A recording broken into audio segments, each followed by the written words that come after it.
Hey friends, Leigh Brown here. Welcome back to My Kitchen, My Rules. And if you are one of my astute subscribers, you're noticing I'm standing at a different angle in my kitchen in my ongoing efforts to figure out how to make y'all happy with the way that I fix supper around here. And so anyway, it occurred to me last night when I was fixing supper and did not remember to make a video about it, that I'm pretty sure you can tell somebody's age and where they grew up by the number of recipes they use that involve cream of soups, whether it's cream of chicken or cream of mushroom. I don't really know why anybody created cream of celery, but I would imagine that was to satisfy the early pioneers in the vegetarian movement, which I can only guess were on the West Coast. So anyway, I realized I didn't make y'all a video because I was so tired I did not feel like cutting my camera on, if that tells y'all anything. But I reckon I'll go back and make it again because we ate the whole casserole dish slap up and it was a chicken casserole. So now y'all are thinking, well, Leigh Brown, show me how to make that. I'm not going to. That's called a teaser. See, I've learned something from staring at the television too much.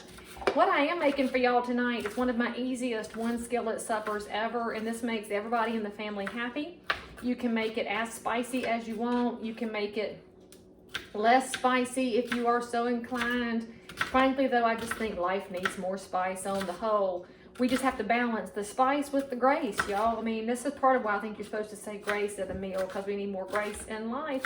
And if you're feeling me on that, give me an amen. And I know I need to do it too. I'm certainly not by any stretch of the imagination exactly the version of myself I'm wanting to be, but I'm getting better every day because I have good friends who love me and they encourage me and they fuss at me, and that makes us better. But they don't fuss with ugliness, they fuss with love. Anyway, I just diced up a half an onion while we were talking there, and well, I was talking and y'all were listening, frankly. So let me cut my oven on. We've got our big skillet here and we're going to cut the heat on to about a medium high, which on my stove is about a 5. And if you're wondering why I don't have a gas stove, I live on a land where we don't have natural gas, we have propane. And I'm pretty sure that would eat me out of house and home, so we use electric for this, but I do miss cooking on gas because it's so easy to control the temperatures, y'all. So in addition to that half an onion, we are going to get going with a bell pepper here. I'm going to use the whole thing because I'm living on the edge tonight. And let me get something to lay my mess on over here because, see, I love going off camera since I don't have a crew at all. Let's put our leftover bits of pepper in this Harris Teeter bag, where we were shopping on the way over here, and where I saw one of my realtor friends. I saw my friend Tony Black, and he is going to be the president of the Central Carolina Realtors. And my son was with me, and I said, there's my friend Tony. And he said, he's talking on the phone. I said, baby, he's a realtor. They're always on the phone. So I rolled the window down and spoke to him, and he was on the phone with another realtor because our people just love to chit chat. And of course he was taking care of people because that's how he rolls. And I'll tell you what, if there's ever anybody you meet that doesn't like any other realtor in their market, then I think you should be suspicious, because I love my locals, most of them. They're amazing humans, and I'm so grateful for people like Tony that are willing to lead. So anyway, we're going to dice up, well, not really dice. I'm going to rough cut it. Y'all have learned by now I don't do fancy things. You've also learned that occasionally we eat healthy, but more often we eat food that we have to run it off and walk it off, and that's life around my house. But I do think that if you're going to eat unhealthy, eating unhealthy at home is the way to go, because then you can control the amount of stuff you put in there. But anyway, this is all we have to worry about for chopping. Well, not really. All we have to worry about for vegetable chopping. And I can feel my pan getting hot because I'm right here next to it. And this is another one of those super inexpensive meals. We're talking, I'm pretty sure this dinner is going to come in around $10, and it's going to have enough for 6 people. So that's pretty solid. Let me finish cutting this up right quick. And actually, I'm going to save a half of it because this is going to be enough with half of a bell pepper, because I know that my children will come in the room here shortly and be looking for something to eat because they'll smell the food. Y'all know how that makes you hungry, to smell food cooking. And that's why restaurants give you bread, so you can fill up on the carbs. I will toss mine a little slice of bell pepper, which works just fine to curb your hunger, and they like the taste, and a little bit of salt on it is good, but that's what I like. They don't even put salt on theirs. And at this age, they're teenagers, they don't even put the ranch dressing on it anymore like when we were younger. And maybe that's because they've outgrown it. I don't really know, because I know plenty of grown-ups that don't eat something unless it's slathered up in a sauce of some sort. But bell pepper's got enough flavor to hold its own, friends. So anyway, it's got a nice rough cut there. Nothing fancy. Nothing in my Kit Fitzgerald knife skills. Pan's hot. So let's go ahead and save that half of the bell for later and put it in. You hear it start to talk to us a little bit. I guess that's the ASMR sound. I'm still trying to figure out how to come up with an ASMR for real estate. I imagine it's going to be a popular thing when I figure it out. And by the way, if you're new to cooking, I've noticed some of y'all send me messages are not lifelong cooks. With your non-stick pans, don't use a metal implement. Use your, I use the wooden ones. They're my favorites. Now, what we're going to toss in there next is sausage. Now, you can buy a package of Neese's, but they were out of Neese's tonight, and I about cried a little bit. So I bought the Harris Teeter brand. I think it was a setup to convince me to buy the Harris Teeter brand.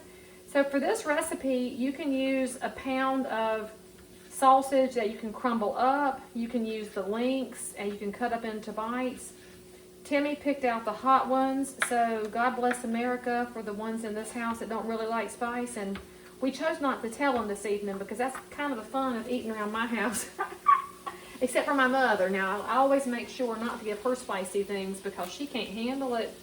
My daddy used to eat that stuff when I was young that would make your eyes water and make your nose run. And that's when he said it was hot enough. And I guess that's why I ate so much Texas Pete. And we're fixing to use some Texas Pete, by the way, friends. But this has to cook for maybe 5 to 6 minutes at this medium-high heat until your onions are translucent. They are your telltale sign that your stuff is good, is when your onions are translucent. And by the way, you want your sausage cooked too, because we have talked about this before, friends. It is a pork product, and we do not want to eat pork that is not cooked all the way. This is not like a fine filet mignon. Pork is a different thing. You know, North Carolina used to be the top pork producing state in the country. But I think we lost that title to Iowa, but it was because Murphy Hogs got big and corporate and bought a bunch of farms in Iowa. And when I first moved out to Iowa, back when I was selling chainsaws, I would run out in the eastern part of the state, and I saw these giant signs. This was in the 90s, and which my children remind me was a century ago. So in the 1990s, there were these big signs out on the hog farms in eastern Iowa that said, "Murphy Hogs go home." And this is before social media. So people used to make placards for all kinds of things. And I looked it up and I said, well, they don't care for North Carolina a lot. But it was just Murphy Hogs they hated. And that was before all of the retention pond environmental tragedies that happened in the hog industry. But we also know that you have to really look after your small family farmers, y'all, because a lot of the shenanigans that happen with our food happen because of the giant corporate farms. And then they set up little catches that will knock a little small family farm out. So you really got to pay attention. And if you have the chance to buy from a small local farmer, make sure you do that, okay? Because it's good for the community. The food is better. And I say this after I just fixed Harris Teeter sausage. Let's see where they got their sausage from. It does not say. So their headquarters is down in Monroe. So let's just hope it came out of Union County, although there's more poultry down there. We don't really have a lot of hog in Union County. But anyway, we're going to let this brown until it's done.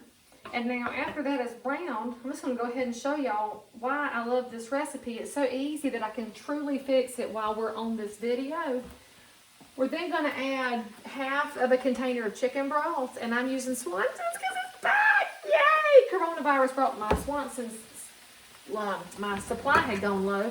And then we need a can of diced tomatoes. If you want you could use rotel in this if you want to add more spice. This is the diced tomatoes with the green chilies in it. They make the stuff with onions and all that. And don't drain it, by the way. You'll be tempted to drain your onions to get the liquid off. You want the liquid. Trust me on that. So I'm going to keep stirring this. Get our sausage nice and brown. Get those onions translucent. I'm going to go ahead and add some pepper now because we want to. I think if you're a measuring person, you'll add like a teaspoon or thereabouts. But you know I like to put in enough pepper to where I can see it across the top because that's when I feel like I have about enough. But I am going to go a little easy since we're using the hot sauces, so shh, don't tell anybody. And then we're gonna need some Cajun dust, and you can get whatever brand you like, but y'all know I am a North Carolina girl. I use Texas Pete dust because Texas Pete's from Winston-Salem, and that's just what it looks like, the original dust. I use this in a lot of stuff. Y'all already noticed I put it in my hamburgers, and it makes them amazing. We'll fix some for July 4th. I was asking today at the jewelry store, because they're having a giant cool thing going on, and I was finding out what I should make for July 4th. So if y'all have any ideas, let me know. They suggested potato salad, but I don't care for potato salad, and frankly, my kitchen, my rules means if I fix it, it's got to be something I want to eat. So anyway, we're going to be putting about 3 tablespoons worth of this in. Now you can manage this spice to whatever your tastes are. If you do not care for spice, you still need like a tablespoon or it won't have that good Cajun flavor to it. So just be smart. I'm going to use 3 tablespoons worth. If I had the mild sausage, I would probably use 4. And if you're wondering, Leigh Brown, where is your Morton salt? I don't see any.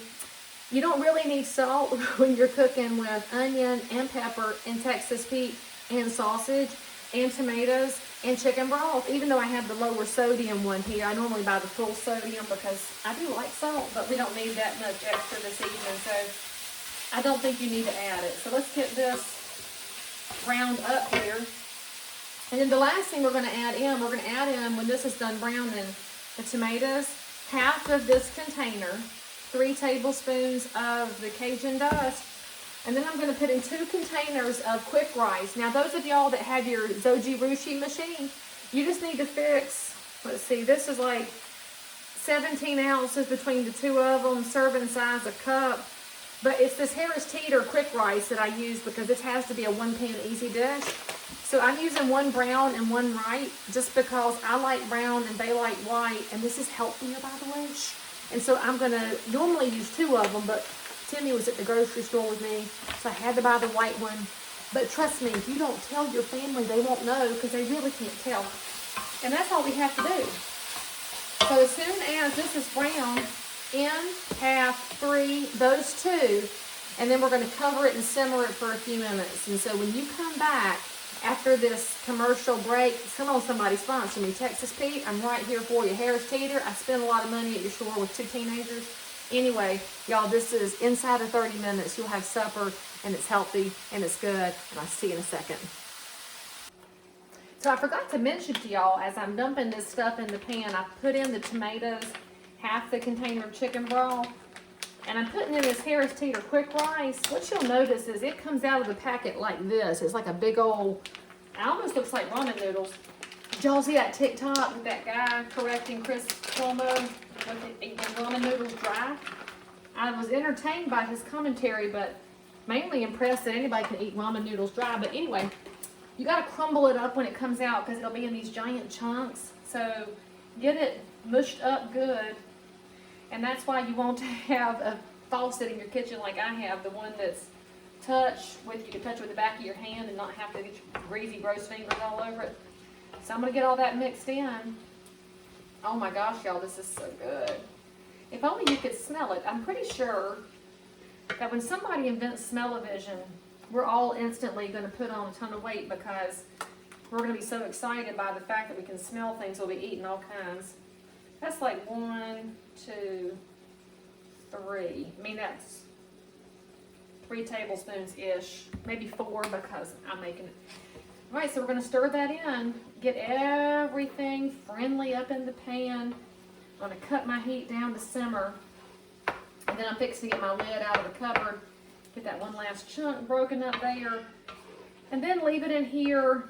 I'm going to say around the 7 to 10 minute mark, depending on what heat level you've selected. And when you look in and a lot of the spare liquid has been taken up, it'll be ready. So when I come back, I'll show you the finished product. And I wish I had started the timer because y'all would find out how fast and easy this is. See you in a second. How about that, y'all? 30 minutes to this. Oh yeah, try it sometime. Even if you're not a big spice fan, you'll love it. Subscribe, tell a friend, and I'll see you next time. And we'll probably have to do some sweets next time because I'm behind on desserts. So keep your eyes open for a really good 7-up pound cake coming soon.